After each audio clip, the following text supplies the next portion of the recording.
আয়েশার মনটা বেজার হয়ে গেল। আল্লাহর নবী ডাক দিয়ে বলতেছিলেন, আয়েশা রে, মনটা তোমার বেজার কেন হয়ে গেল? আম্মাজান বললেন, হুজুর, দিনের জন্য আমার আব্বাজান সব সম্পদগুলি বিলীন করে দিয়েছে, ভালোবেসে আপনার সঙ্গে আমার বিবাহ শাদী দিয়েছে। ইয়া রাসূলুল্লাহ, ভাবছিলাম আপনি আমার আব্বাজানের কথা বলবেন, যে আকাশের তুল্য নেক আমার আব্বাজানের আমলনামায় আছে। আল্লাহর নবী ডাক দেখো, আয়েশা রে, তোমার আব্বাজানের এক রজনীর আমল যদি এক পাল্লায় দাও, আমার উম্মতের সব উম্মতের আমল যদি আর এক পাল্লায় দাও, আমার আবু বকরের এক রাত্রে আমলের ওজনের সমান হবে না।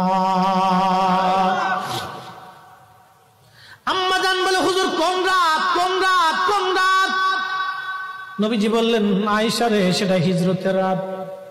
বহুদিন আগে বলেছিলাম আবু বকর হিজরত করা লাগতে পারে, এই কথার জন্য হিজরতের রজনীতে আমি হযরত আলীকে ঘরের মধ্যে রেখে আমি যখন চলে আসলাম, হযরত আবু বকরের ঘরের দরজা